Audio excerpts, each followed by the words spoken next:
家里养了一匹大马。所以想为宝宝领养一匹小马。哦，是的。哦，太棒，这样他就可以骑马了。哦，他亲你了吗？这谁能拒绝得了呢？我们必须得想办法让马儿自愿走进拖车里去。让我来试试。我给你们$10,000进拖车里。哦。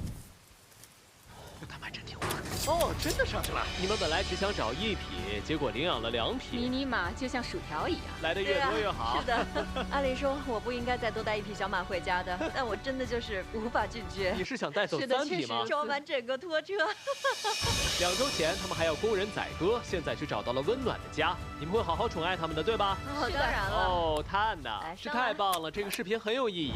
在为最后3匹小马找到主人之后，多么可爱的小马呀！是的，我们还拯救了4头驴，帮他们一起找到了新的家庭。现在我们要去帮助地球上最大的鸟类之一。我们现在来到了玛雅动物保护区，这里真的非常有趣。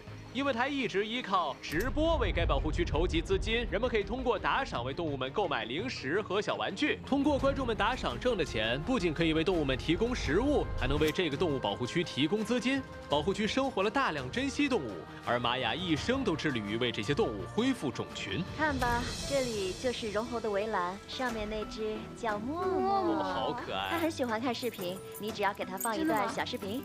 哦，不仅你们喜欢我们的视频，猴子也很爱看。他在宣示主权。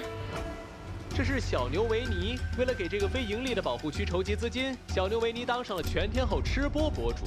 如果你们像我一样给他一些打赏，他的喂食器里就会掉出一些零食。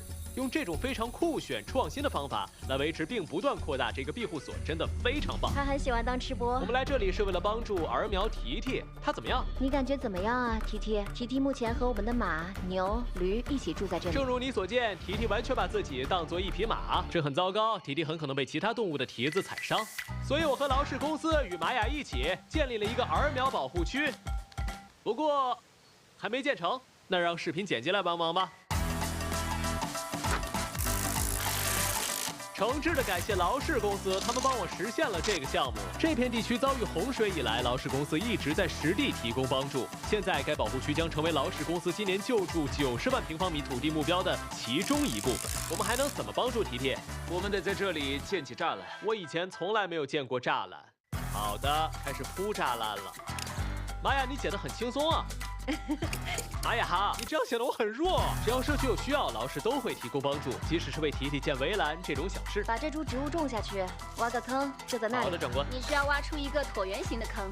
提问：什么是椭圆？热狗的形状。好的，我明白了。锯齿状，粗糙一点。